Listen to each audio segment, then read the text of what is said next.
কালকে যে এই অধ্যায়ের আমরা শুরুর দিকে কিছু বেসিক বিষয় আলোচনা করছিলাম, তারপরে দুইটা থিওরি আলোচনা, মানে শুরু দুইটা প্রশ্ন টাইপ বা থিওরি বলা চলে, আলোচনা করছিলাম। সো ওই প্রথম যে অংশটুকু অর্থাৎ যেখানে বেসিক আলোচনাটুকু করা হয়েছিল ওখানে অল্প একটু ছিল, সেটা হচ্ছে মিস গেছে, এই কারণে আমি ওইটা দিই না। হ্যাঁ, আজকে ক্লাসের পরে ওইটা প্লাস এইটা দুইটা একসাথে দেবো। সো দেখো, সমস্যা নেই। আমরা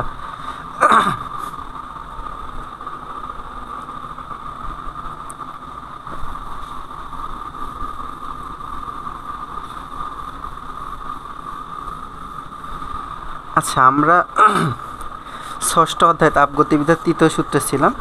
সো এখানে আমরা যে বিষয়টি নিয়ে বলছিলাম যে ষষ্ঠ অধ্যায়টা এবং সপ্তম অধ্যায় দুইটা মিলে কম্বাইন্ড একটা অধ্যায় বলা চলে। সো যেহেতু অধ্যায় বেশি করা লাগবে সেই কারণে এখানে দুইটা অধ্যায় করে ফেলছে। আসলে এখানে দুইটা অধ্যায় আলাদা করার মতো কিছু নাই। প্রথম ষষ্ঠ অধ্যায়ের মধ্যে সপ্তম অধ্যায়ের জিনিস ঢোকায় দিয়েছে, সপ্তম অধ্যায়ের মধ্যে ষষ্ঠ অধ্যায়ের জিনিস ঢোকানো আছে।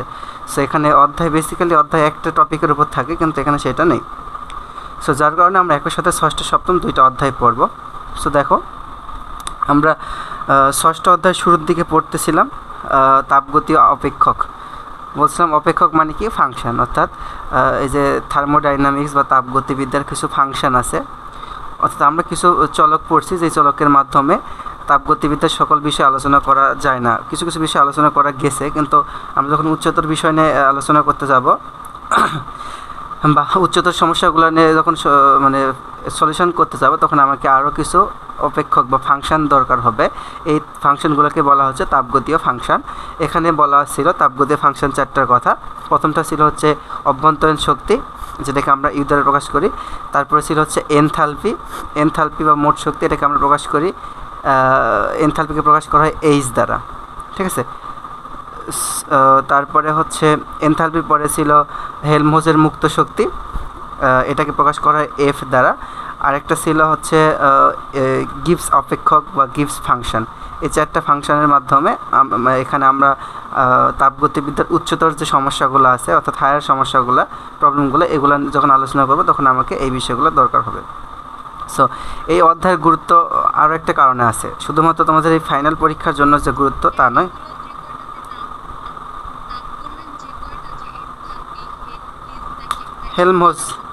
হেলমহোল্টজের মুক্ত শক্তি,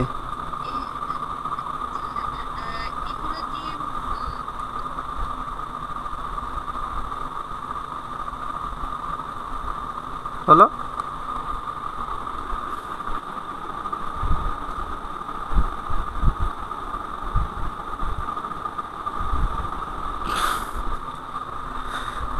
তোমার কথা আমি শুনতে পাচ্ছি না, পরে কি কোনো নেটওয়ার্ক প্রবলেমের কারণে মেবি। দেখো, যেটা আমরা বলছিলাম চারটা আমরা এখানে ফাংশন, এই চারটা ফাংশন সম্পর্কে আমরা পড়ব। তো শুরুতে আমরা পড়ছিলাম অভ্যন্তরীণ শক্তি। অভ্যন্তরীণ শক্তি কী ছিল?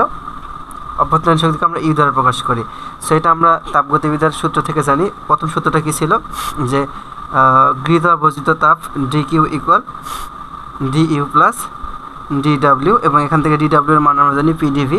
তো এখান থেকে আমরা পাইছি কি ডি ইউ প্লাস ডি ডাব্লিউর মান কি পিডিভি।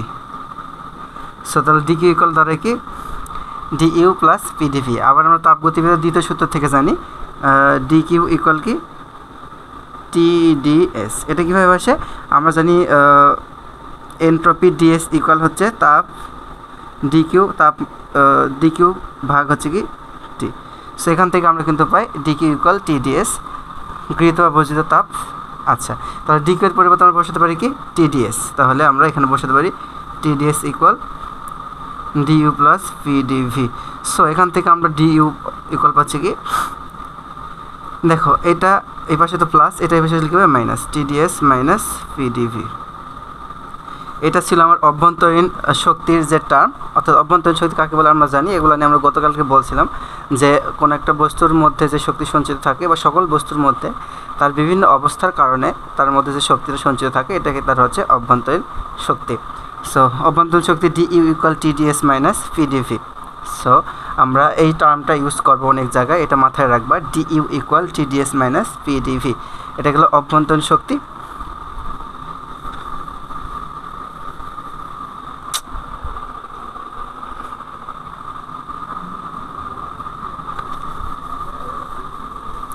দেখো এরপরের টার্ম আমরা পড়ছিলাম হচ্ছে হেলমহোল্টজের মুক্ত শক্তি, হেলমহোল্টজের মুক্ত শক্তিকে প্রকাশ করা এফ দ্বারা। এফ ইকুয়াল হচ্ছে U minus TS, U minus TS. So দেখো আমরা এটাকে অন্তরীকরণ ব্যবকলন করব। ব্যবকলন করলে আমরা কী পাবো? এফকে ব্যবকলন করলে হবে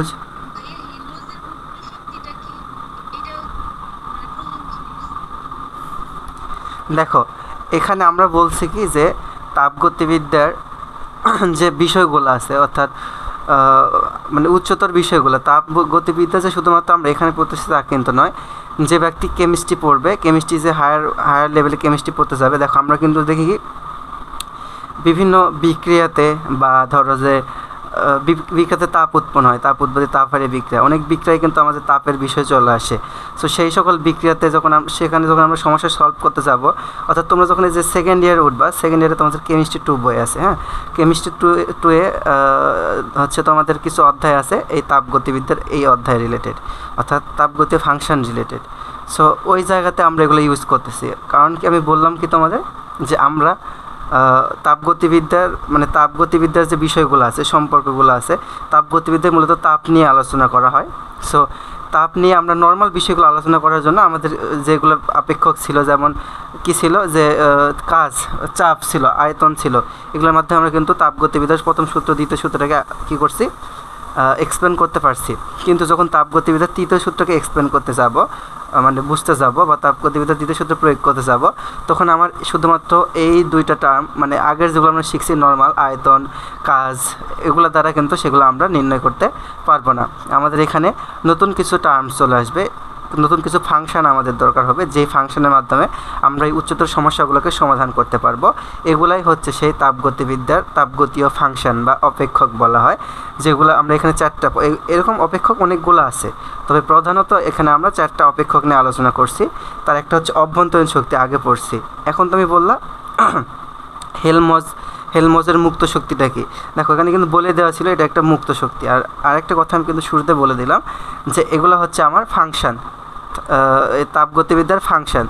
ফাংশন কি? যেমন এফ অফ এক্স একটা ফাংশন, এফ অফ এক্স একটা function, X square plus Y square, আচ্ছা X square plus 2x plus 3। দেখো এই ফাংশন, এটা একটা ফাংশন। ফাংশন কি? এই ফাংশনটা কার উপর নির্ভরশীল? এফ এক্সের উপর নির্ভরশীল। সিমিলার এখানে এই এফ হচ্ছে হেলমহোল্টজের মুক্ত শক্তি বা ফাংশন বলা হচ্ছে। এই ফাংশন এফ ইকুয়াল হচ্ছে ইউ মাইনাস টিএস। এখানে ইউ হচ্ছে অভ্যন্তরীণ শক্তি, মাইনাস টি হচ্ছে কি তাপমাত্রা, আর এস হচ্ছে কি এনট্রপি।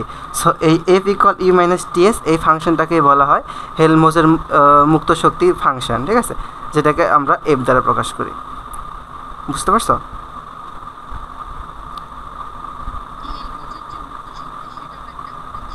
হ্যাঁ, এখানে আমরা চারটা নিয়ে আলোচনা করছি, চারটাই ফাংশন। অভ্যন্তরীণ শক্তি একটা ফাংশন, হেলমহোল্টজের মুক্ত শক্তি ফাংশন একটা, এনথালপিও একটা ফাংশন, গিবস অপেক্ষক এটাও একটা কি ফাংশন। গিবস অপেক্ষক মানে ফাংশন। সো এখানে ফাংশন উল্লেখ ছিল, এখানে উল্লেখ নাই, এই আর কি। সো এই হেলমহোল্টজের মুক্ত শক্তি যে ফাংশন, এটাকে আমরা এফ দ্বারা প্রকাশ করি। এফ ইকুয়াল হচ্ছে ইউ মাইনাস টিএস। বুঝা গেছে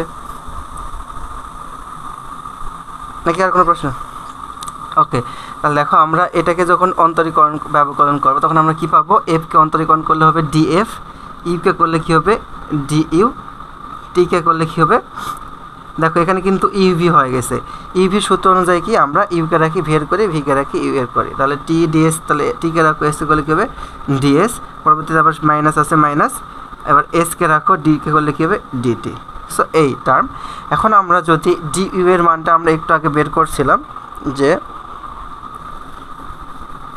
ডিউ এর মানটা কিন্তু আমরা এই যে একটু আগে অভ্যন্তরীণ শক্তি ওখানে বের করলাম, ডিইউ ইকুয়াল কি ছিল টিডিএস মাইনাস পিডিভি। এই মানটা যদি আমরা এখানে বসাই তাহলে আমরা কী পাচ্ছি? ডিউ এর মান হচ্ছে টিডিএস মাইনাস পিডিভি আর সেটা minus TDS minus HDT. So কাটাকাটি করলে আমরা পাবো মাইনাস পিডিভি মাইনাস এইচডিটি।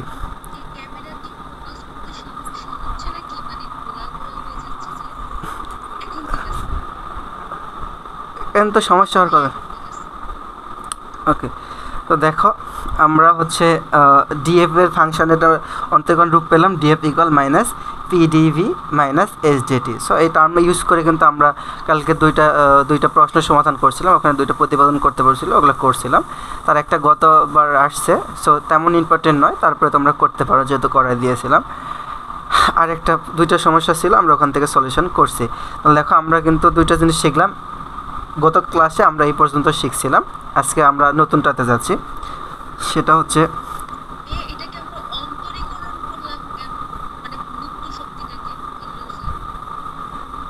অন্তরীকরণ করলাম। আমার ফাংশন তো আসলে এইটাই ফাংশন। তো আমরা যখন এইটা মান বসাবো, যেমন দেখো আমি কিন্তু ইউয়ের মান বসাই না, এই যে এই সমীকরণে যখন মান বসাইলাম, ইউয়ের মান বসাইলাম, আমি ইউয়ের মান জানি না, আমি কিসের মান জানি? ডি ইউয়ের মান জানি। তাহলে ডি ইউয়ের মান যখন আমি বসাতে যাব, তখন আবার কি করা লাগবে? টোটালটাকে অন্তরীকরণ করা লাগবে, ব্যবকলন করা লাগবে, তাহলে আমি ডি ইউয়ের মান বসাতে পারবো। সো আমরা পরবর্তীতে যে সমস্যাগুলো এখানে সলিউশন করব, আসলে আমরা এইটা পর্যন্ত জানলেই এনাফ, কিন্তু আমরা যখন পরবর্তী সমস্যাগুলো সমাধান করব এই অধ্যায়ে, দেখবা ম্যাক্সিমামগুলোই আংশিক ব্যবকলন আর ব্যবকলন করা হয়। সো তখন আমাদের এই ব্যবকলনীয় ফর্মটা লাগবে, এই কারণে আমরা এগুলোকে ব্যবকলন করছি। ক্লিয়ার? যেহেতু আমরা যখন ম্যাক্সওয়েলের সম্পর্কগুলো প্রতিপাদন করব, প্লাস আমরা এই অধ্যায়েরও কিছু প্রশ্ন যখন সমাধান করব, তখন আমাদের এখানকার এগুলোর দরকার হবে, এই কারণে আমরা এগুলো করছি। তাহলে দেখো আমরা এখান থেকে হেলমহোল্টজের মুক্ত শক্তি, অভ্যন্তরীণ শক্তি এটা পাইছি। এরপরে আছে হচ্ছে এনথালপি। আচ্ছা, এনথালপির থেকে যেটা ছিল এটা একটু দরকার আছে। তাহলে এনথালপি সমান কি? এনথালপিকে লেখা হয় এইচ দ্বারা, এইচ ইকুয়াল হচ্ছে ইউ প্লাস পিভি। দেখো এই যে এখানে যে function H equal U plus PV, এটাকে বলা হয় এনথালপি বা এনথালপি ফাংশন বা এনথালপি অপেক্ষক। আগে আমরা পড়লাম হেলমহোল্টজের মুক্ত শক্তি, ওইটা হচ্ছে এফ, ওই এফ মানে হেলমহোল্টজের মুক্ত শক্তির ফাংশন।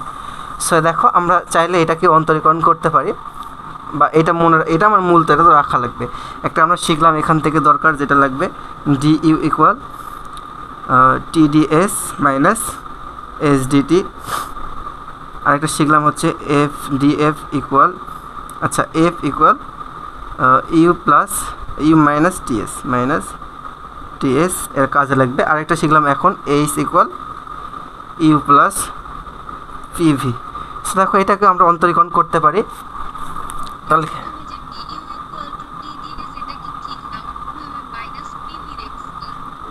এখানে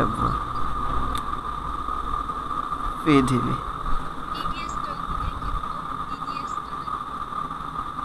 হ্যাঁ ডিকিউ, হ্যাঁ এটা ঠিক আছে, ডিইউ ইকুয়াল এটাই হবে টিডিএস মাইনাস পিডিভি, এটা হবে। আচ্ছা দেখো এখন আমরা এটাকে যদি অন্তরীকরণ করি, তাহলে এইচের অন্তরীকরণ করলে হবে কি? ডিএইচ, ইউ এর করলে ডিইউ প্লাস পি এর করলে কী হবে? পিভির করলে পিডিভি প্লাস ভিকে রাখো, ডি এর করলে কী হবে? ভিডিভি।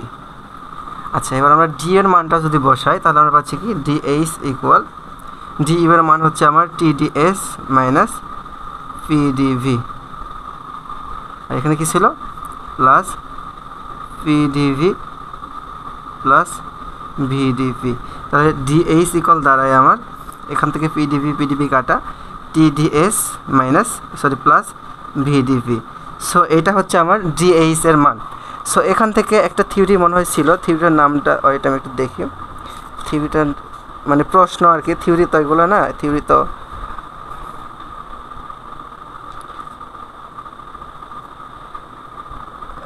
এখানে আমি দেখতেছি না। সো ধরো তোমাদেরকে এখন বলছে যে দেখাও যে যদি স্থির চাপ হয়, চাপ যদি স্থির থাকে, সেই ক্ষেত্রে এনথালপি হয় কত? ধ্রুবক। এনথালপির পরিবর্তন হয় কত? ধ্রুবক। তাহলে দেখো যদি আমার চাপ স্থির থাকে, তাহলে কী হবে? তাহলে কিন্তু ডিপির মান কত হবে? 0 হবে। তাহলে আমরা পাবো কি? DH equal TDS. বা এখান থেকে আমরা যদি এখন লিখি এটাকে ডিএইচ ইকুয়াল টি, এবং এটাকে আমরা লিখতে পারি, যেহেতু চাপ স্থির ছিল তাহলে লিখতে পারি কি? ডিএস ব্র্যাকেটের বাইরে পি লিখবো, যেহেতু প্রেশার স্থির তখন এইটা। সো অনেক সময় এইটা প্রতিপাদন করতে বলে, এটা দেখাতে বলে, এটা তোমরা দেখাতে পারো। অথবা দেখো এখান থেকে আমরা যে কাজটা করতে পারি, এই টি এর মানটা আবার আমরা কিন্তু এই যে হয়ে গেল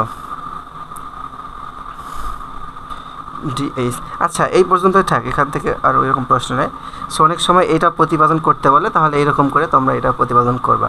আর মূল বিষয় যেটা মাথায় রাখা লাগবে, আমার এই সমীকরণটা মাথায় রাখা লাগবে, এগুলো তো আমরা পরবর্তীতে প্রতিপাদন করতেই পারবো, সমস্যা নেই।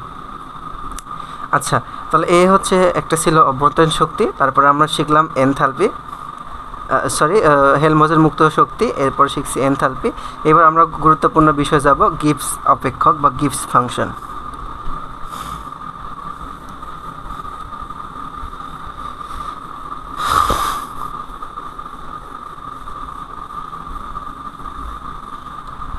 দেখো গিবস ফাংশন জি ইকুয়াল হচ্ছে H plus H minus TS. হ্যাঁ, গিবস অপেক্ষকটা হচ্ছে H G equal H minus TS. ওরে সব মিশাই দিছি। এফ ইকুয়াল কি ছিল, ইউ মাইনাস টিএস। আর জি ইকুয়াল কি ছিল, এইচ ইকুয়াল ছিল হচ্ছে ইউ প্লাস টিএস, নাকি ইউ প্লাস টিএস ছিল, ইউ প্লাস পিভি ছিল, মেবি পিভি। আর একটা ছিল D U equal TDS minus PDV. তাহলে দেখো আমরা এখান থেকে পেলাম কি, জি গিবস অপেক্ষক ফাংশন জি ইকুয়াল হচ্ছে এইচ মাইনাস টিএস। তো এখান থেকে আমরা প্রশ্ন দেখো, এখান থেকে একটা আসে হচ্ছে যে গিবস হেলমজের সমীকরণ। তো গিবস হেলমজের সমীকরণ দুইটা আছে, আমরা এখানে দুইটাই প্রতিপাদন করব। প্রথমে আমরা হচ্ছে যেটা নর্মাল সমীকরণ, যেমন এইটা ধরো ডিএফ ইকুয়াল ডি ও শিট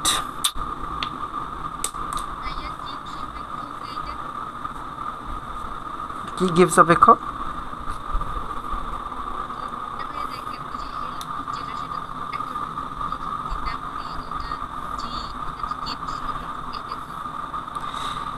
এখানে আমরা যে চারটা নিয়ে পড়তেছি সবগুলো একটা ফাংশন। দেখো গিবস অপেক্ষক হচ্ছে এইটার ফাংশন, মানে এইটার উপর নির্ভরশীল, এইচ এর উপর নির্ভরশীল, টি এর উপর নির্ভরশীল, এস এর উপর নির্ভরশীল।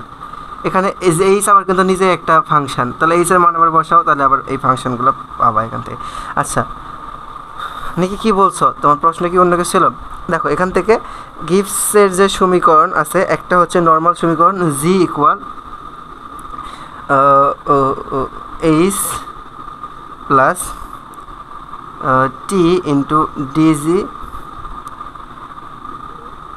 ডেল জি ডেল টি, এখানে পিটা হচ্ছে স্থির থাকবে, তাই তো? আচ্ছা তাহলে দেখো গিবসের যে সমীকরণ আছে এটা হচ্ছে তার নর্মাল সমীকরণ, আর একটা সমীকরণ আছে হচ্ছে ডেল জি ইকুয়াল হচ্ছে del H plus T equal del delta জি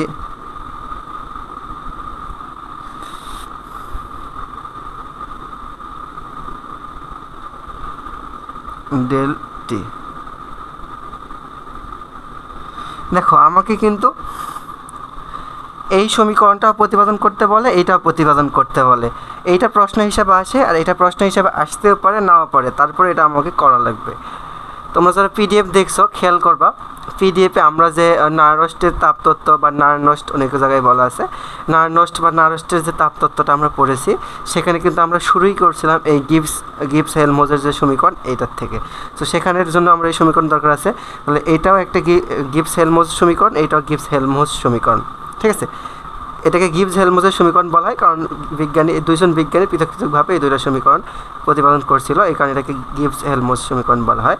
সো এটা একই বিষয়। এখানে আসলে ডেল জি দ্বারা বোঝাচ্ছে পরিবর্তন, আর জি দ্বারা বোঝাচ্ছে মানে শুধু জি, আর এখানে ডেল এইচ দ্বারা বোঝাচ্ছে কি এইচের পরিবর্তন, অর্থাৎ এনথালপির পরিবর্তন। তারপরে ডেল জি দ্বারা বোঝাচ্ছে গিবস, বললাম তো গিবস ফাংশনের যে পরিবর্তন এইটা। সো দেখো আমরা আগে প্রথমে এইটা প্রতিপাদন করবার চেষ্টা করব, তারপরে এইটাতে আসবো। সো আমি যেখান থেকে শুরু করব,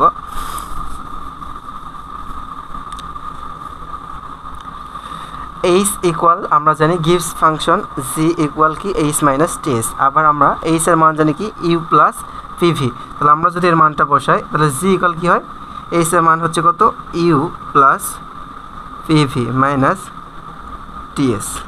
ঠিক আছে, আমরা এইচ এর মানটা বসাই দিলাম। ওকে, এবার আমরা এটাকে কী করবো, ব্যবকলন বা অন্তরীকরণ করবো। তাহলে ডি এর করলে কত হয়, ডিজি। আচ্ছা, এটাকে আমি 1 নম্বর সমীকরণ দিচ্ছি।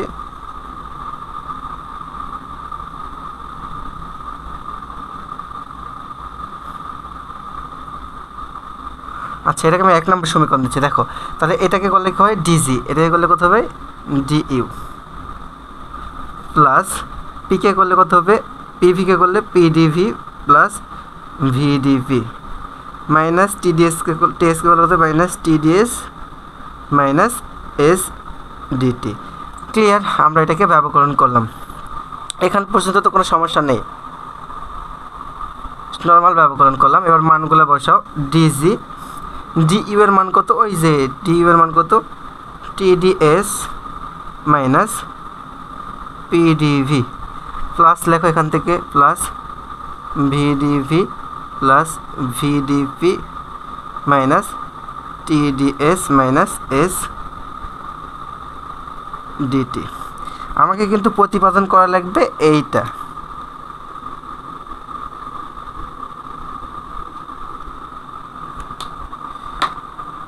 আমাকে হচ্ছে এইটা প্রতিপাদন করা লাগে। প্রথমে এইটা করবো, তারপর আমরা এটা করবো। আমরা শুরুতে এইটার কথা করতেছি।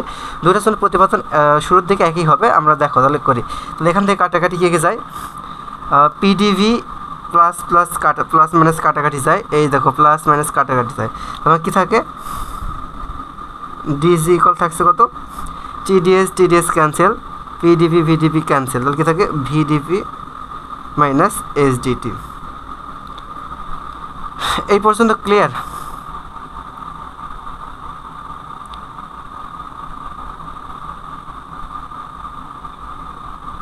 ওকে, এবার একটু খেয়াল করো, আমাকে এই সমীকরণগুলোতে কি বলা আছে, সমীকরণগুলোর জন্য কিন্তু বলা আছে প্রেশার পি কি থাকবে, স্থির থাকবে।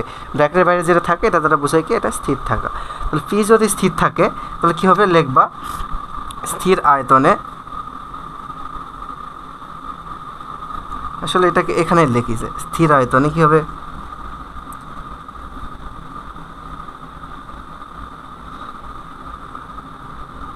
সরি স্থির আয়তন না, স্থির চাপে, পি স্থির, স্থির চাপে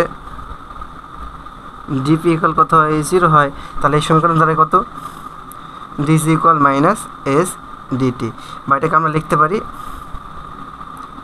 দেখো DG divided DT P equal কত, মাইনাস এস। যেহেতু এখানে পিটা স্থির আছে। আচ্ছা, আমার যেহেতু সমীকরণে ডেল লেখা লাগছে, আমি বলছিলাম তোমাদের আগেরগুলোতে, বা যারা তো শুনোনি, এখানে হচ্ছে আমার যখন আমরা এই অন্তরীকরণ করতেছি এই টার্মের ক্ষেত্রে আমার ডিও যেটা, ডেলও সেটাই, এই স্মল ডেল ডি সমান, সমস্যা নেই। তাহলে আমরা দেখো এখানে ডি এর জায়গায় ডেল লিখতে পারি, যে del G equal del T V, এটা ইকুয়াল কত, মাইনাস এস। তাহলে এখন মাইনাস এস এর মানটা এই সমীকরণে বসায় দাও। আচ্ছা, এই পর্যন্ত একটা স্ক্রিনশট দাও, যেহেতু পিডিএফে নাকি এটা বুঝতে পারতেছ না, তাহলে তোমরা এই পর্যন্ত একটা স্ক্রিনশট দিয়ে নাও, যাতে তোমরা বাসায় আবার এখান থেকে নোট করতে পারো। একটু স্ক্রিনশট দিয়ে এটা গ্রুপে দিয়ে দাও।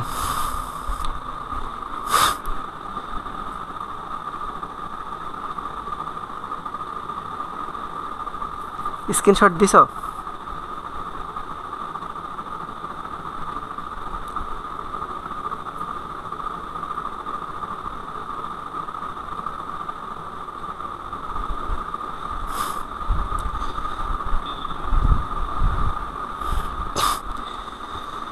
ওকে, এটা স্ক্রিনশট দেওয়া হলে গ্রুপে দিয়ে দাও একটু।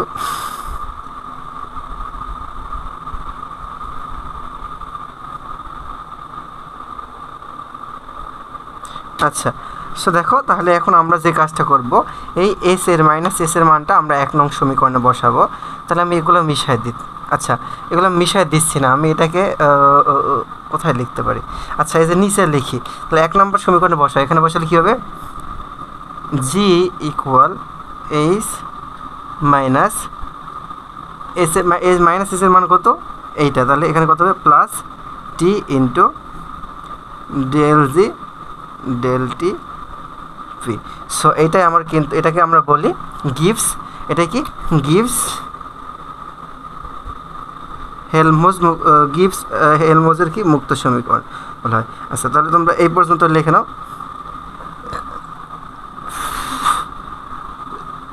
ক্লিয়ার এই পর্যন্ত? এটা কি বোঝা গেছে?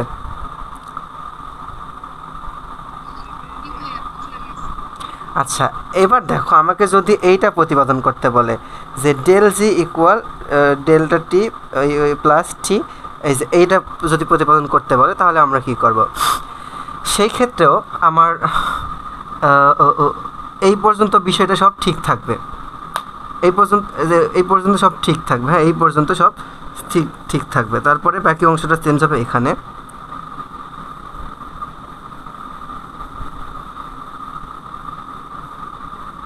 আচ্ছা, আমরা এই নিচের লাইন পর্যন্ত লিখতে পারি যে আচ্ছা এই পর্যন্ত রাখলে, আচ্ছা দেখো আমরা এখান থেকে একটু কাজ করি যে জি ইকুয়াল কত, জি ইকুয়াল এইচ মাইনাস টিএস। এখানে বলা হয়েছিল যে আমরা দুইটা অবস্থা নিব। দেখো আমি এটা তোমাদেরকে পিডিএফে দেই নাই, আমি তোমাদেরকে এটা পিক উঠে পাঠিয়ে দিছি। এখানে বলা হয়েছিল আমরা দুইটা অবস্থা বিবেচনা করব। আমি তোমাদেরকে এখন 5টা পিক দিচ্ছি, দেখো এখানে এই অধ্যায়ের জন্য।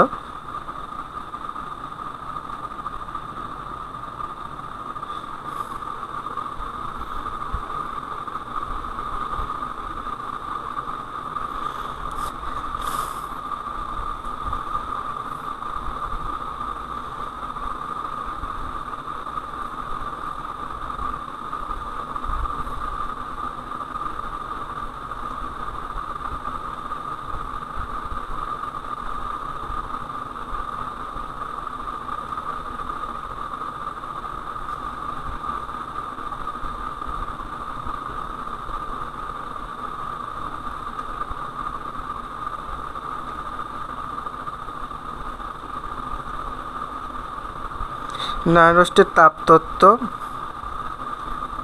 দশা সূত্র আর হচ্ছে অ্যাস্কেটটা, এই সব মোট দেখো তোমাদের এখানে আমি 6টা পিক দিয়ে দিয়েছি। এই 6টা থেকে তোমরা এই অধ্যায়ের বাকি অংশগুলো পেয়ে যাবা। সো দেখো এখানে আমরা বলছিলাম কি যে এখানে আমরা ধরে নিচ্ছি কোন একটা সিস্টেমের এ ও 2 মানে 1 ও 2 চিহ্নিত অবস্থান আমাদের হচ্ছে দরকার আছে, বা এটা যেমন ধরো আমরা এখানে ধরে নিচ্ছি যে এই গিভস ফাংশনটা আমরা যে জন্য মানে এই সম্পর্কটা যেখানে আমরা প্রতিপাদন করব, এখানে আমরা দুইটা অবস্থা চিন্তা করে নিচ্ছি। এটা যখন তোমরা সেকেন্ড ইয়ারের থেকে যাবা তখন এরকম অনেক টার্মস আসবে, অর্থাৎ ক্লাসিক্যাল মেকানিক্সে যে সমীকরণগুলো প্রতিপাদন করা হয় এখানে ম্যাক্সিমাম ক্ষেত্রে অবস্থার ক্ষেত্রে চিন্তা করা হয়। ঠিক আছে, সো আমরা আগে দুইটা অবস্থাকে অন্যভাবে লিখতাম, কিন্তু এখন কীভাবে লিখব, 1 অবস্থা থেকে 2 অবস্থার জন্য নিব। ধরো এই সমীকরণটা আমরা পাইছি, এই যে এই সমীকরণটা। আচ্ছা, এখানে আমরা তাহলে আয়তন স্থির রাখলে কী পাইছিলাম, DG equal minus H DT, তাই তো। এখন এটাকে আমরা কি করে নিচ্ছি, এটাকে আমরা দুইটি অবস্থার জন্য নিয়েছিলাম, অর্থাৎ এখানে বলা ছিল কোনো সিস্টেমের 1 ও 2 চিহ্নিত অবস্থার জন্য আমরা এটাকে লিখতে পারি। তাহলে দেখো 1 ও 2 চিহ্নিত দুটি অবস্থার জন্য এটাকে আমরা কিভাবে লিখতে পারি,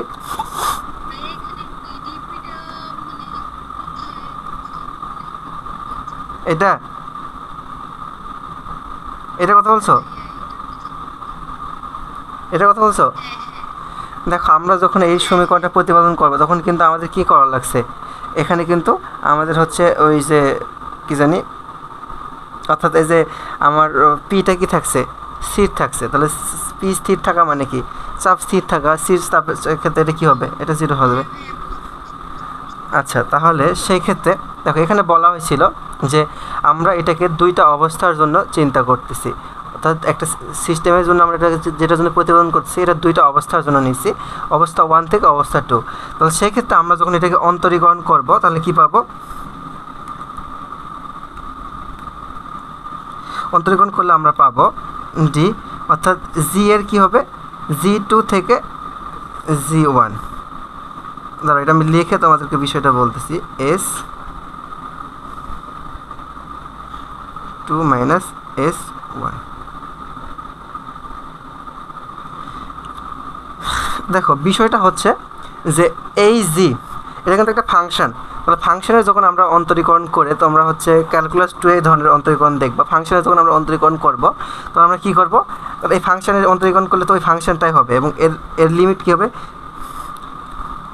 যেমন জি এর অন্তরীকরণ করলে হচ্ছে জি, আর এটার মান কত, আপার লিমিট, যেহেতু সীমা 1 থেকে সীমা 2 এতে অন্তরীকরণ করছি, এটা যখন আমরা মান বসাও, এটা মান বসালে কী হবে, জি2 থেকে জি1, আপার লিমিট জি1, লোয়ার লিমিট কি জি2। তাহলে আমরা যখন ফাংশন অন্তরীকরণ করি এরকম করে কী হয়, তার মানটা বসানো লাগে। তাহলে দেখো আমরা এখানে কিন্তু লিখছিলাম ওখানে কি, যে এটাকে ব্যবস্থা 1 থেকে ব্যবস্থা 2 এই সীমার মধ্যে এটাকে আমরা কল্পনা করি বা চিন্তা করি। তাহলে ব্যবস্থা 1 থেকে ব্যবস্থা 2 এর জন্য যখন করবো তখন কী হবে, এখানে কিন্তু ওই টি তো আর হবে না, টি তো ধ্রুবক, তাহলে এখানে হচ্ছে পরিবর্তন হবে কি, পরিবর্তন হবে হচ্ছে গিভস ফাংশনটা, এটা হচ্ছে ব্যবস্থা 1 থেকে 2 এর জন্য নিলে জির অন্তরীকরণ করলে জি হয়, আর জি এর মান হচ্ছে জি2 থেকে জি1। আবার যখন আমরা এসকে করবো, এস এর করলে এস হবে, আর মানটা হবে কি s2 - s1। এখন দেখো এখানে, আচ্ছা এই পর্যন্ত এটা কি বোঝা গেছে, না বোঝা গেলে আবার তো অন্য গেলে সমস্যা, এটা কি বুঝতে পারছো?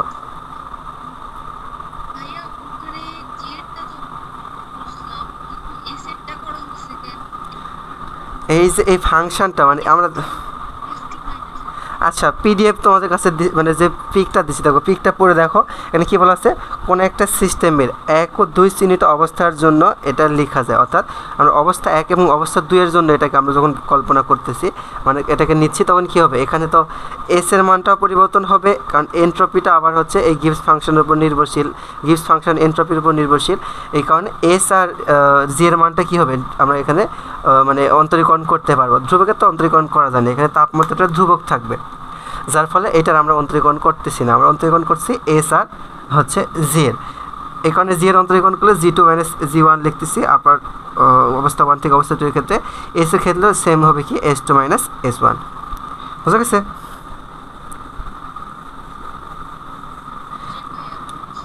আচ্ছা এখন দেখো আমরা জি2 - জি1 মানে কি, পরিবর্তন বোঝাচ্ছে, তাহলে আমরা লিখতে পারি কি, ডি তো ডি ছিল, আর এটার পরিবর্তন করলে কী হবে, ডেল জি, আর এস এর পরিবর্তন বোঝাচ্ছে, তাহলে কী হবে, ডেল এস ডিটি। আচ্ছা তাহলে দেখো এখান থেকে আমরা লিখতে পারি কি, আমরা এখান থেকে লিখতে পারি হচ্ছে যে ডি, আচ্ছা এই পর্যন্ত আগে লিখি, তাহলে দেখো এখান থেকে আমরা কী লিখতে পারি, যে এটাকে এবার পার করো, যেহেতু এটা স্থির চাপের ক্ষেত্রে আমরা নিচ্ছি, তাহলে লিখতে পারি কি, ডি ডেল জি, ডি ডেল, সরি ডেল তো না, এই যে ডেল টি, তাহলে এই যে এটাকে আমরা লিখতে পারি, এখানে চাপ কী ছিল, চাপ স্থির ছিল, ইকুয়াল কি হয়, মাইনাস ডেল এস। তাহলে দেখো এই পর্যন্ত তোমাদের মেবি সমস্যা হওয়ার কথা নয়, বাকিটা তোমরা একটু করো, আবার একবার জয়েন করো, তারপরে আমরা বাকি অংশটাতে দেখাচ্ছি। দেখো অন্য কখন থেকে যে অফ হয়েছিল আল্লাহ ভালো জানে, এখানে তো অনেকক্ষণ থেকেই অফ হয়ে আছে।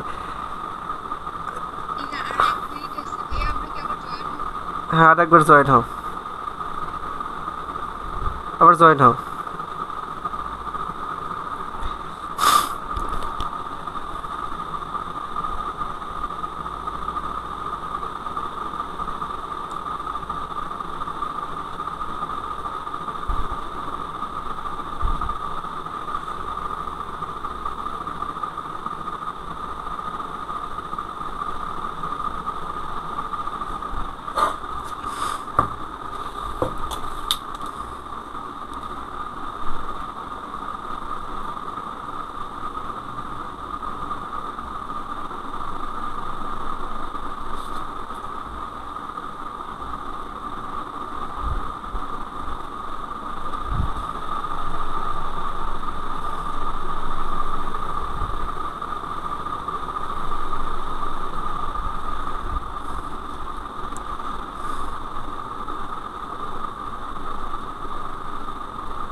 ওকে দেখো এবার আমরা আর অল্প একটু অংশ করা লাগবে, এখানে একটা স্ক্রিনশট দিয়ে নাও। তো আরেকবার যদি বলি, আমরা প্রথমে কী করলাম, আগে যেটা প্রতিপাদন করলাম এই অংশ পর্যন্ত সেম থাকবে অ্যাজ ইউজুয়াল। এখানে আসার পর আমরা লিখছিলাম কি, এটাকে সিস্টেম 1 এবং সিস্টেম 2 এর জন্য লেখা যায় বা করা যায়, বা সিস্টেম 1 এবং সিস্টেম 2 এর জন্য পাই। অর্থাৎ এটাকে অন্তরীকরণ করা, বা তোমরা মানে ওইরকম একটা যে অন্তরীকরণই তো আসলে ফাংশনাল অন্তরীকরণ, আমরা তাহলে এটাকে কী করতে পারি, এরকম করে লিখতে পারি। তাহলে এই পর্যন্ত লেখো, এটাকে আমি 1 নম্বর সমীকরণ এক দেওয়া, সেটাকে আমি 2 নম্বর সমীকরণ দিই। এটাতে স্ক্রিনশট দাও, এরপর মিশাই দেবো। স্ক্রিনশট দেওয়া হয়েছে?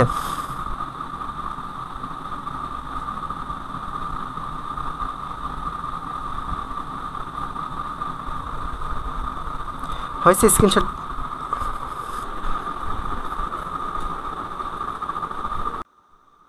স্ক্রিনশট দেওয়া হয়েছে?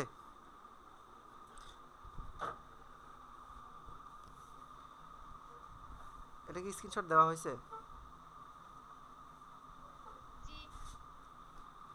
ওকে, তাহলে দেখো আমরা এখন যেটা করব, আর অল্প একটু কাজ করা লাগবে। সেটা হচ্ছে আমাকে কিন্তু ডেল জি,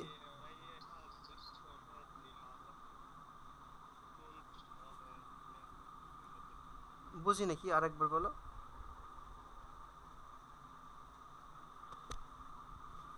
আরেকবার বলো, তোমার কথা বুঝতে পারিনি কি বলছিলাম। এখন শোনা যায় না?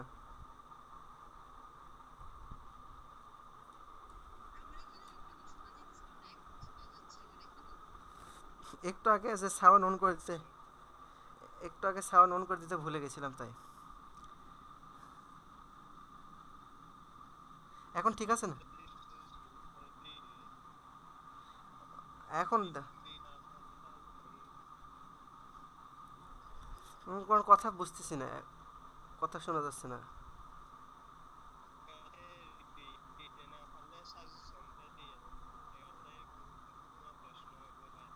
ও আচ্ছা, ঠিক আছে, সমস্যা নেই। তাহলে দেখো আমরা কি করছি, এই পর্যন্ত পাইছি। এবার দেখো আমরা আবার এই 1 নম্বর সমীকরণটাতে লিখব জি ইকুয়াল কি জানি, এইচ মাইনাস টিএস। ঠিক আছে, তাহলে এখান থেকে আমরা কি করতে পারি, এটাকে যদি আমরা আবার ওই, যেহেতু এটাকে কি করব, অবস্থা 1 এবং অবস্থা 2 এর জন্য বিবেচনা করব, অর্থাৎ একটা সিস্টেমের অবস্থা 1 থেকে অবস্থা 2 এর জন্য বিবেচনা করব। তাহলে কি হবে, অবস্থা 1 এর জন্য হবে কত, জি1, অবস্থা 2 এর জন্য হবে কত, এইচ1 মাইনাস টি এস1। এখন অনেকের মনে প্রশ্ন হবে যে T1 কেন হলো না। আমি কিন্তু আগেই বলছি, তাপটা এখানে তাপমাত্রা আসলে কি থাকবে, এই ব্যবস্থার জন্য তাপমাত্রা হচ্ছে স্থির থাকবে। সুতরাং এখানে T1 T2 হবে না, দুইটার জন্য একই তাপমাত্রা থাকবে। অর্থাৎ আমরা যখন এই ব্যবস্থাটা মানে এই যে গিভস ফাংশনটার সমীকরণটা নির্ণয় করব, সেক্ষেত্রে আমার তাপমাত্রার কোনো পরিবর্তন হবে না। যতটুকু তাপমাত্রা ছিল তাপমাত্রা সেই পরিমাণে থাকবে, অর্থাৎ কনস্ট্যান্ট তাপমাত্রা থাকবে, টেম্পারেচার থাকবে। তাহলে ব্যবস্থা দুইয়ের জন্য কত হবে, G2 minus equal H2 minus TS2। ঠিক আছে, তো এটা থেকে এটা বিয়োগ করলে কত হবে, এটা থেকে এটা বিয়োগ করো, তাহলে G2 মাইনাস H1 ইকুয়াল, এখান থেকে এটা বিয়োগ করলে H2 মাইনাস H1 মাইনাস কি ছিল T কমন, তাহলে কি হবে H2 মাইনাস H1। তাহলে আমরা এখান থেকে পাচ্ছি কি, এটার পরিবর্তে কি লিখবো, ডেল জি, এটার পরিবর্তে কি লিখবো, ডেল এইচ মাইনাস টি ডেল এস। একে দিচ্ছি আমরা 3 নম্বর সমীকরণ।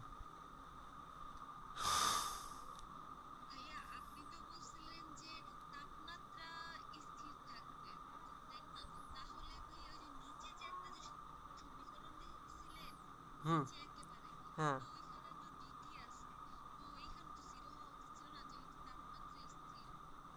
মানে তাপমাত্রা স্থির বলতে কি বললাম, তাপমাত্রার পরিবর্তন হবে না, যে তাপমাত্রা ছিল সেই তাপমাত্রাটা থাকবে। আমরা যখন এই ব্যবস্থাটা কল্পনা করছি, ঠিক আছে, অর্থাৎ এটা কিন্তু আলাদা অংশ, আর নিচেরটা কিন্তু আবার আলাদা অংশ। আমরা এটা আগে প্রতিপাদন করছি, তখন হচ্ছে টেম্পারেচারটা স্থির ছিল, যা ছিল তাই। আর এখানে আমরা কি করছি, এই যে এই ফাংশনটা নিচ্ছি, এখানে দুইটা ক্ষেত্রে তাপমাত্রা কি থাকবে, স্থির থাকবে। অর্থাৎ ধরো যে তোমাদের যদি বলি, দেখো এই যে একটা function F of x equal x square plus 3, তাহলে দেখো এখানে কিন্তু সব সময় 3 কি হবে, যোগ হবে না। এখানে 3-এর মানটা কিন্তু আর পরিবর্তন হচ্ছে না। পরিবর্তন কার হচ্ছে, এই এক্স এর মান পরিবর্তন হলে এইটার মান পরিবর্তন হচ্ছে, সাথে কিন্তু 3 যোগ হচ্ছে, 3-এর মান পরিবর্তন হচ্ছে না।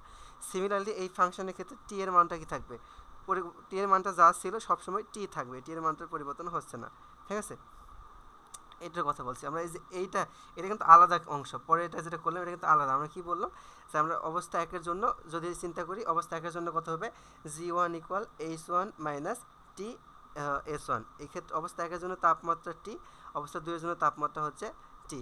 এই কারণে এটার ক্ষেত্রে কত হবে, g1 ইকুয়াল h1 মাইনাস টি s1। অবস্থা 2 এর ক্ষেত্রে তাপ যেহেতু টি, তাহলে কী হবে, g2 ইকুয়াল h2 মাইনাস টি s2। ঠিক আছে, দুটার ক্ষেত্রে তাপটা হচ্ছে টি, এই কারণে এরকম হয়েছে। এখন আমরা যদি এখান থেকে এটা বিয়োগ করি কী পাবো, জি minus g1 equal h2 minus h1, এখানে মাইনাস ছিল টি h2 মাইনাস s1। তাহলে এই মানটা বসালে এটা মানে কত, ডেল জির পরিবর্তন, এটা মানে কত এইচ এর পরিবর্তন, এবং এটা মানে কি এস এর পরিবর্তন। তাহলে এখন দেখো 3 নম্বর সমীকরণে আমরা যদি ডেল এস এর মানটা বসাই, তাহলে কিন্তু আমার এই হেলমজের মুক্ত গিভস হেলমজের যে সমীকরণ, এটা আমরা কিন্তু পেয়ে যাচ্ছি। তাহলে দেখো আমরা এই মানটা এখানে বসাবো, তাহলে কী পাবো, del G equal del H, দেখো এই মাইনাস আর মাইনাস কি হবে, প্লাস টি, সাথে কি ডি। আচ্ছা, এখানে যেহেতু ডেল রূপে আছে, তাহলে এটাকে আমরা কী লিখবো, ডেল রূপে লিখবো, ডেল জি ডেল টি, এবং এখানে টোটাল ক্ষেত্রে কি পিটা স্থির ছিল। সো এটাকে বলা হয় গিভস হেলমজের সমীকরণ। এখন অনেকের মনে প্রশ্ন হতে পারে একটা জায়গায়, সেটা হচ্ছে যে এইচ তো হেলমজের সমীকরণ নয়, জি না হয় গিভস, এইচ তো এনথালপি, তাহলে এই সমীকরণের নাম তো হওয়া উচিত ছিল এনথালপি এবং গিভস অপেক্ষকের মধ্যে সম্পর্ক বা সমীকরণ। তো কেন এটার নাম গিভস হেলমজের সমীকরণ হবে? আমি কিন্তু শুরুতেই বলে দিছি, এই সমীকরণটা বিজ্ঞানী মানে আসলে ফাংশন তো গিভস এবং হেলমজ, তো ওরা আসলে ওরা ওই ফাংশনগুলো প্রতিপাদন করছিল বা দিছিল জন্য ওটার নাম হয়েছে কি গিভস ফাংশন। ও হেলমজের ওটা দিছে জন্য ওটার নাম কি হয়ে গেছে, হেলমজ ফাংশন। ঠিক আছে, সো দেখো, সো এই যে সমীকরণটা, এটা আসলে গিভস বিজ্ঞানী গিভস এবং হচ্ছে হেলমজ দুইজন মিলে পৃথক পৃথকভাবে সমীকরণটা প্রতিপাদন করছিল, যার ফলে এই সমীকরণটার নাম দেওয়া হয় গিভস হেলমজ সমীকরণ। এইচ বা ডেল জি আছে এটার জন্য কিন্তু নয়। সো এই সমীকরণটা কিন্তু আমরা এই একটু পরে আবার কাজে লাগাবো, সো তখন সেখানে এটা নিয়ে দেখতে পাবা। তাহলে এখানে কি বোঝা গেছে নাকি কোনো সমস্যা আছে?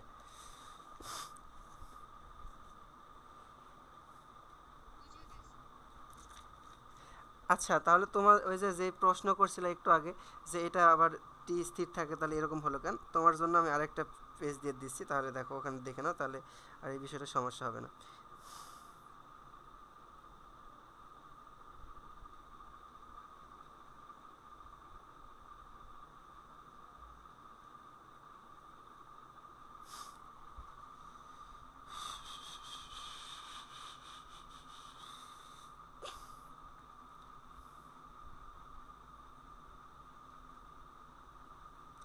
তুমি যদি না বোঝো তাহলে এই যে এখান থেকে এই পেজটাও দেখতে পারো, তাহলে আর অসুবিধা হবে না।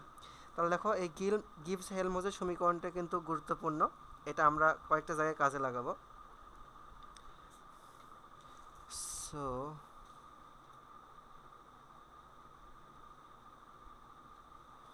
এখানে গিভস হেলমজের বিকল্প সমীকরণ আছে, এগুলোর দরকার নাই। আচ্ছা, এবার আসি আমরা নারস্টের তাপতত্ত্ব।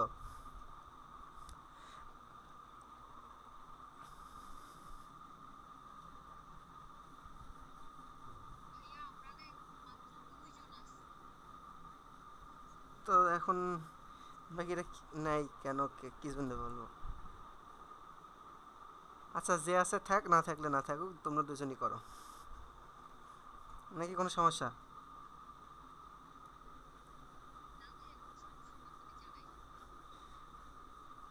এখন হয়তো অনেকের এই সমস্যা হচ্ছে, সমস্যা নেই, যে দুইটা একটা অধ্যায় ওরা রেকর্ড দেখে নেবে, কারণ এখন তো আমি কিন্তু গ্রুপে বলছিলাম কারো সমস্যা আছে কিনা, শুধুমাত্র একজন বলছে সমস্যার কথা।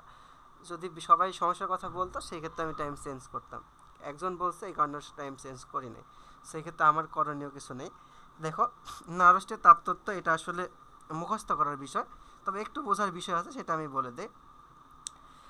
তোমরা নারস্টের তাপতত্ত্বটা যদি দেখো, এখানে দেখবা, ওয়েট, এটা তো আসলে আমি মুখস্থ করি নাই, আমি তোমাদেরকে জাস্ট বুঝাই দিই বিষয়গুলো। সেটা হচ্ছে, দেখো এখানে বলা ছিল বাংলা কথাগুলো, নারস্ট তাপতত্ত্ব কদশার তৃতীয় সূত্রের উপর ভিত্তি করে এটা করা হয় বা নারস তাপ উপপাদ্য বলা হয়। যাই হোক, এই বাংলা কথাগুলো লেখা আছে শুরুর দিকে যেখানে আছে, এখানে লেখা আছে কি গিবস হেলমুজের সমীকরণ হতে পায়। সো এই যে এটা হচ্ছে আমার গিবস হেলমুজের সমীকরণ। এখানে কি বলছিল যে আমরা যদি এটাকে আলোচনা করতে চাই আমাদের দুইটা বিষয় লাগবে। নাম্বার 1, বিজ্ঞান রিসার্চনের বিভিন্ন তাপমাত্রা কোষ বিক্রিয়া সম্পর্কিত তথ্যাদি। এই যে কোষ বিক্রিয়ার কথা আমি বললাম না তোমাদের একটু আগে, যে এগুলো আমরা কেমিস্ট্রি 2-এ পাবো। কেমিস্ট্রি 2-তে এগুলো নিয়ে আলোচনা করা হয়, অর্থাৎ কোষের যে রিয়াকশন মানে আমরা হচ্ছে তড়িৎ কোষের তড়িৎ যে পড়ছিলাম সেরকম এগুলো হচ্ছে কেমিস্ট্রি 2-এ আছে, ওখানে এ সম্পর্কিত আরও অনেক বিষয় শিখবা, এখানে ওই সম্পর্কে কিছু নাই। এখানে বলছে একটা জিনিস দরকার হবে, বিজ্ঞান রিচার্ডসন একটা পরীক্ষা করছিল তাপমাত্রা কোষ বিক্রিয়া সম্পর্কিত, এবং 2 নম্বর হচ্ছে গিবস হেলমুজের সমীকরণ, যেটা আমরা এখান থেকে জানি। তো আমরা প্রথম অংশটার থেকে শুরু করবো এখান থেকে।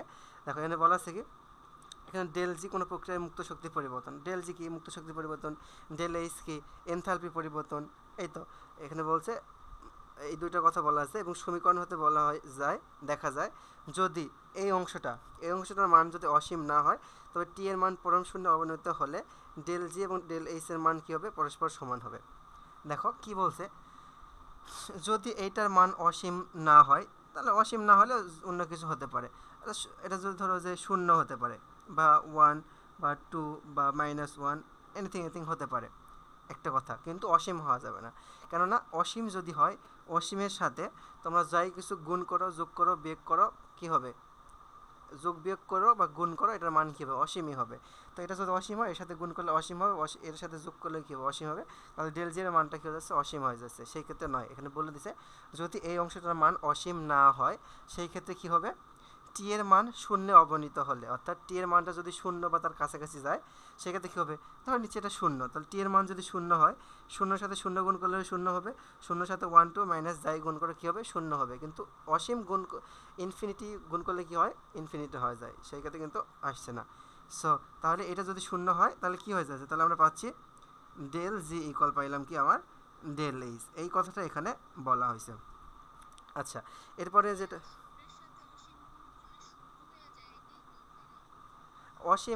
অসীম দিয়ে তো যাকে গুণ করো, যোগ করো, গুণ করো, ভাগ করো, অসীম হয়ে যাবে।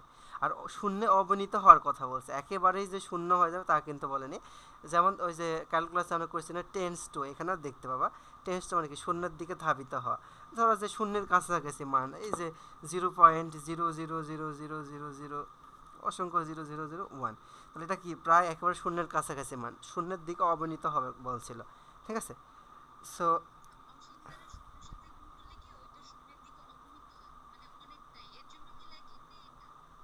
এখানে কি বলা আছে, এখানে বলা আছে যদি এই মানটা, এই যে এই অংশ থার্ড এই ব্র্যাকেটের মধ্যে যেটা রাখছে এই অংশটুকু, এই অংশটার মান যদি অসীম না হয় অন্য যে কোনো মান হয়, সেই ক্ষেত্রে টি এর মানটা শূন্যের অবনীত হলে, অর্থাৎ টি এর মানটা শূন্যের দিকে বা শূন্য বা শূন্যের কাছাকাছি যদি যায় সেই ক্ষেত্রে কী হবে, এই টার্মসটা শূন্য হয়ে যাবে না। আর অসীম হলে তার শূন্য হবে না, সেই ক্ষেত্রে এটা অন্য অসীমের সাথে অসীমদের যার সাথে গুণ করে কী হয়ে যায়, অসীম হয়ে যায়। তো সেই ক্ষেত্রে কিন্তু এটা আবার অসীম হবে, সেক্ষেত্রে এটা কিন্তু সমীকরণ হবে না। এটা বলেই দিছে কি, কখন, যদি আমার এইটার মান অসীম না হয়, অসীম ছাড়া আর যাই হোক প্লাস মাইনাস যেটা হয় হোক সমস্যা নাই, আর তখন যদি টি এর মানটা অর্থাৎ তাপমাত্রা শূন্যের দিকে অবনীত হয় তাহলে কি হবে, এই টার্মটা আমরা পাবো কি, শূন্য বা প্রায় শূন্যের কাছাকাছি একটা মান পাবো। তাহলে সেক্ষেত্রে আমরা কী দেখছি, ডেল জি ইকুয়াল কী হবে, ডেল এইচ হবে, যেহেতু এইটুকু জিরো, তাহলে ডেল এইচ জি ইকুয়াল কী হচ্ছে, ডেল এইচ। এটা এখানে বলা হয়েছিল, বুঝা গেছে? আচ্ছা, এই কথাগুলোই বলছে। এখানে বলছে যে অসীম না হয় টি এর মান পরম শূন্য অবনীত হয় তবে ডেল জি ও ডেল এইচ এর মান পরস্পর সমান হয়, এবং বিজ্ঞান রিসার্চন বিভিন্ন কোষের ইএমএফ নির্ণয় করে দেখান যে তাপমাত্রার সাথে এই অংশটার হ্রাস কী হয়েছে, হ্রাস কী হয়, তাপমাত্রার সাথে কেবলমাত্র যে হ্রাস পায় তা নয়, হ্রাসের প্রকৃতি হচ্ছে অসিমটোটিক। দেখো এই গতিটা আসলে কীরকম, এইটা হচ্ছে ফাংশনাল। তোমাদের পরের পেজে একটা চিত্র দেখবা, এইরকম চিত্র, এরকম একটা চিত্র আছে, এরকম চিত্র আছে। সো অসিমটোটিক মানে বোঝায় যে এটা এই গতিটা হবে ফাংশনাল, অর্থাৎ এই গতি মানে এখানে যে এই মানটা যে শুধুমাত্র মানে রিচার্ডসন যে পরীক্ষা করে তা ইএমএফ এর মাধ্যমে নির্ণয় করে দেখান যে এই মানটা যে সবসময় শূন্য হবে বা এই মানটা সবসময় যে বৃদ্ধি পাবে বা এই মানটা সবসময় যে হ্রাস পাবে এমনটা নয়। এটা হচ্ছে ফাংশনাল গতি, মানে ফাংশনাল গতি। এটা হচ্ছে নির্ভর করে বিভিন্ন জিনিসের উপর নির্ভর করে পরিবর্তন হতে পারে। যেমন এখানে তোমরা গ্রাফটা এরকম দেখতে পাবা, ডেল জি বা ডেল এইচ, এটা কি ডেল জি বা, চিত্রটা তোমাদের বইয়ে দেওয়া আছে, দেখবা পেজে যেটা দিছি তোমাদেরকে, আমি যে পেজ দিলাম ওখানে আছে। এইদিকে গেলে টেম্পারেচার বৃদ্ধি পাবে, এইদিকে গেলে ডেল জি বা হচ্ছে কি ডেল জি বা, সরি দুটো ডেল জি লিখে ফেলছি, ডেল জি বা ডেল এইচ, এখানে ডেল জি বা ডেল এইচ বা ডেল এইচ। আসলে এই গ্রাফটা নির্দেশ করছে ডেল জি বা ডেল এইচ নির্দেশ করছে। এই বরাবর উপরে গেলে কি হবে, ডেল জি বা ডেল এইচ বৃদ্ধি পাবে, আর এই দিকে গেলে কি হবে, তাপমাত্রা বৃদ্ধি পাবে। দেখো এই গ্রাফ কি নির্দেশ করছে, তাপমাত্রা বৃদ্ধির সাথে সাথে কখনো কমছে, তাপমাত্রা বৃদ্ধির সাথে সাথে কখনো কি বাড়ছে, আর এখানে কি হয়ে গেছে, কখনো সমানই ছিল, একটা সময় বাড়ছে একটা সময় কমছে। তো রিচার্ডসন এই পরীক্ষার মাধ্যমে দেখান যে এই গতিটা হবে কি অ্যাসিস্টোটিক নাকি জানি, এটা আমার মানে উচ্চারণ করতে পারতেছি না, ঠিক আছে। সো এই গতিটা আসলে এরকম ফাংশনাল গতি, মানে ইংরেজিতে হচ্ছে ফাংশনাল গতি, অর্থাৎ এই গতিটা কী হবে বিভিন্ন জিনিসের উপর নির্ভরশীল। হ্যাঁ, সো এটা বলা ছিল রিচার্ডসনের পরীক্ষা থেকে, এই কথাগুলো ব্যাখ্যা করা আছে। তাহলে শেষে দেখো এটাকে গাণিতিক অংশটা কি হবে। তাহলে দেখো এখানে আমরা কি হয়, তাহলে আমরা পাইছিলাম কি del G equal del H পাইছি না, একটু বড় করে দূরে লিখি, ডেল এইচ পাইছি না। এখন এটাকে লেখা হয়েছে কি এল টেন্স টু, দেখো টি ইকুয়াল জিরো, অর্থাৎ এটা বুঝছে টি টেন্স টু জিরো। আমরা যেখানে ক্যালকুলাসে কী লিখলাম, তাহলে যে টি টেন্স টু জিরো এরকম করে লিখতাম, এখানে এটা এভাবে লেখা হয়। এটা দ্বারা বুঝছে টি টেন্স টু জিরো, এই পাশেও তাই L T tends to equal zero, অর্থাৎ এটা দ্বারা বোঝাচ্ছে T tends to zero. Tends to মানে হচ্ছে অবনমিত হওয়া, অর্থাৎ টি এর মানটা শূন্যের সমান বা শূন্যের দিকে অবনীত হবে। টেন্স টু মানে কি হওয়া, অবনীত হওয়া, অর্থাৎ এই টি এর মানটা তাপমাত্রাটা শূন্যের দিকে অবনীত হবে, তাপমাত্রা শূন্যের দিকে অবনীত হবে, সেই ক্ষেত্রে del G equal del H পাবো। এইটাই হচ্ছে নারস্টের তাপতত্ত্বের গাণিতিক রূপ। অর্থাৎ আমরা যে কথাটা বাংলায় লিখে বললাম সেটা এখন আমরা এটা গাণিতিকভাবে দেখাতে পারি যে এল টি ইকুয়াল জিরো, মানে T tends to zero del G হল ইকুয়াল কী হবে, T tends to zero del H, অর্থাৎ তাপমাত্রাটা টি এর সমান, মানে শূন্যের অবনীত যদি হয় তাপমাত্রাটা টিটা, তাহলে del G equal del T হবে। তারপর দেখো এখানে ওই যে গতির কথা বলা হয়েছিল, এটা গ্রাফ দেওয়া হয়েছিল, গ্রাফটা এমনি দিবা। এবং এরপরে যে কথাটা বলা আছে হয়ে গেল, এই তাপতত্ত্ব কেবলমাত্র কঠিন পদার্থের ক্ষেত্রে প্রযোজ্য। তাপমাত্রা হ্রাসের জন্য ডেল জি এবং ডেল এইচ এর পরিবর্তন চিত্রে দেখানো হলো, অর্থাৎ এই চিত্রটা ওখানে দেখাছিল। দেখো এরপরের অংশটা দেখো, এখন শুধুমাত্র এলটি দ্বারা বোঝাচ্ছে টেন্স টু, মানে তাপমাত্রা টেন্স টু, অর্থাৎ তাপমাত্রাটা শূন্যের দিকে অবনীত হবে। এলটি টি tense capital T equal zero মানে বোঝাচ্ছে টি টেন্স টু জিরো, অর্থাৎ তাপমাত্রা শূন্যের দিকে অবনীত হবে। বুঝতে পারছো?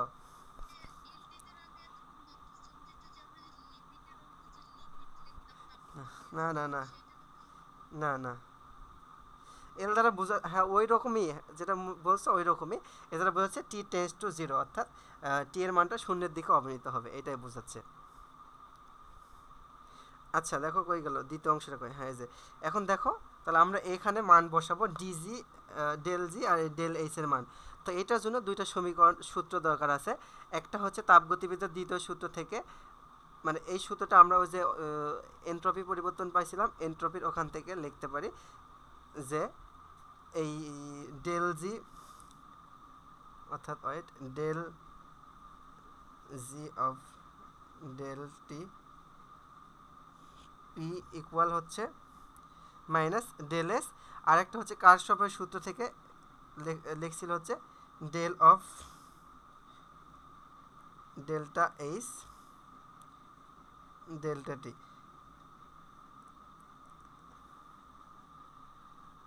এটা থার্ড ব্র্যাকেট দিয়ে লেখো ইকুয়াল, এখানে পি সি থাকবে, এখানে কত হবে এটা হচ্ছে সিপি। এখানে এসটা হচ্ছে কি, এস হচ্ছে এনট্রপির পরিবর্তন, ডেল এস দ্বারা হচ্ছে এনট্রপির পরিবর্তন, আর এখানে সিপি মানে আমরা জানি কি তাপ ধারণ ক্ষমতা, আর সিপি মানে কি স্থির চাপে আপেক্ষিক তাপ বা তাপ ধারণ ক্ষমতা। আমরা যে যে সি পড়ছিলাম সেই সি এখানে। তাহলে দেখো এখন এই মানটা আমাদের হচ্ছে এই সমীকরণে বসায় দিয়ে আমরা লিখছি এখান থেকে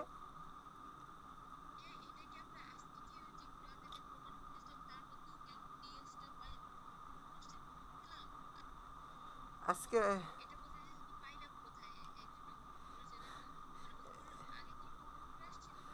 এইটা তো আজকে মনে হয় প্রমাণ করলাম একটা জায়গায়, ওই যে এস এর ডেল এস এরটা মনে হয় প্রমাণ করা হয়েছিল কিনা। হ্যাঁ। আচ্ছা, তারপর দেখো এখন এই মানটা শুধুমাত্র এই এখানে বসায় দিয়েছে, দে রূপ হয়ে গেল।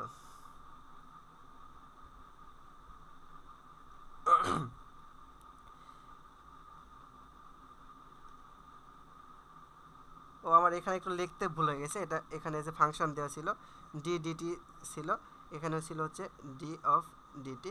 তাহলে এখন দেখো এই মানটা, এটার মান এইটা, এটার মান এইটা বসায় দাও, তাহলে এখান থেকে আমরা লিখতে পারি, বা এই মানটা এখানে জাস্ট বসায় দেওয়া হয়েছিল, হয়ে গেল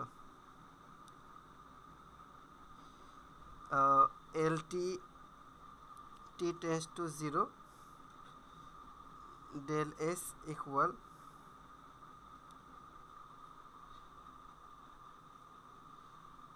জিরো, এবং হচ্ছে কি বলছে যে এল টি অর্থাৎ টি টেন্স টু জিরো হলে কী হবে, ডেল সিপি ইকুয়াল জিরো হবে। অর্থাৎ এই ক্ষেত্রে যদি টি এর মানটা যদি শূন্য হয়, মানে টি এর মানটা মানে তাপটা শূন্যের দিকে অবনীত হয়, তাহলে এন্ট্রপির পরিবর্তনটা হবে শূন্য, আর হচ্ছে তাপধারণ ক্ষমতার পরিবর্তনটা হবে কত, শূন্য। এটাই হচ্ছে তাপতত্ত্বের মূল বিষয়।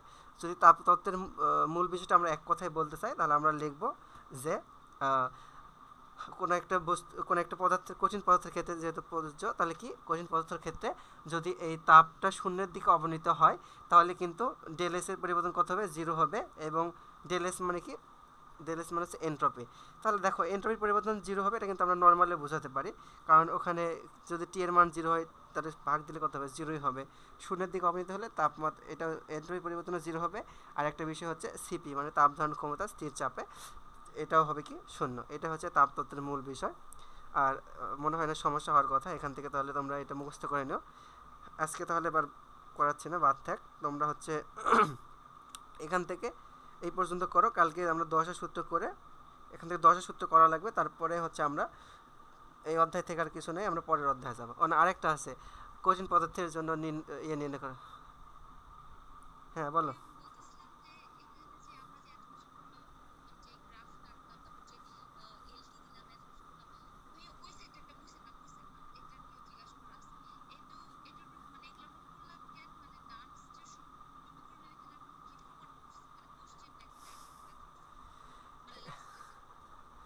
ও আচ্ছা, এই যে শেষে যেটা লিখছিলাম ওইটাই হচ্ছে নারস্টের তাপতত্ত্বের মানে গাণিতিক রূপ।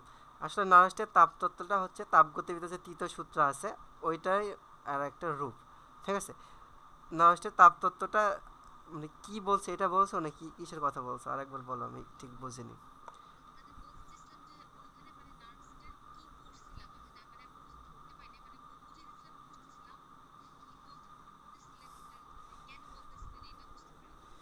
এই যে শেষে যেটা এই দুইটা লাইন লিখছি না, এই দুইটা হচ্ছে নরস্টের তাপতত্ত্বের মূল বিষয়। নরস্টের তাপতত্ত্বের বলতে বলছে যে কঠিন পদার্থের ক্ষেত্রে এটা প্রযোজ্য। একটা জায়গায় বললাম আমি যে এই টি টেন্স টু জিরো অর্থাৎ তাপমাত্রাটা যদি শূন্যের দিকে অবনীত হয়, ডেল এসটা কি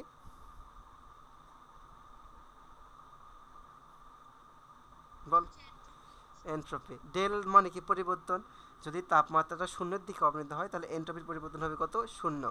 আর একটা কথা বলা হলো কি, যদি তাপমাত্রা শূন্যের দিকে অবনতি হয় তাহলে ডেল সিপি, সিপি মানে কি তাপ ধারণ ক্ষমতা, আর ডেল মানে কি পরিবর্তন, তাপ ধারণ ক্ষমতার পরিবর্তনটা হবে কত, শূন্য। এই দুইটা হচ্ছে নারস্টের তাপতত্ত্বের মূল বিষয়। এখন তোমাকে পরীক্ষাতে যেটা করতে বলবে যে নারস্টের তাপতত্ত্বটি প্রমাণ করো, প্রতিপাদন করো, তাহলে ওই রকম করে উপর থেকে লিখবা। লেখার পরে এই যে চিত্রটা, গ্রাফটা দিবা, আর বাংলা কথাটুকু লেখা লাগবে যেগুলো ওখানে লেখাই আছে, আর আমি বলেও দিলাম, তাহলে হবে।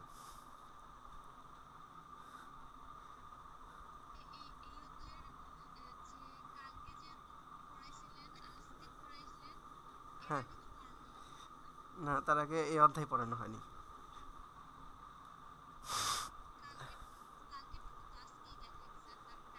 হ্যাঁ, আজকে মোটামুটি সবটাই দেখানোর চেষ্টা করছি। হয়তো কালকে একটু বেশি করে বিস্তারিত বলছিলাম, আজকে নর্মালি বলছি। আচ্ছা, তোমরা এখান থেকে পরে যেটা আছে দশা সূত্র প্রতিপাদন, যেটা আমি দিলাম, পিডিএফে লেখা ছিল, পিডিএফটা আগের হয়তো বুঝতে পারছো কিনা এটা একটু দেখো, তাহলে আমার বোঝাতে সুবিধা হবে। এটা তো আসলে মুখস্থ করার বিষয়। দশা সূত্রটা নারষ্টের তাপতত্ত্ব, এটা মুখস্থ করার বিষয়। তারপর যেগুলো একটু বোঝানোর আছে আমি বুঝাই দিব বাকিটা। সো কালকে দেখা, নেক্সট ক্লাসে দেখা হবে। সো ভালো থাকো।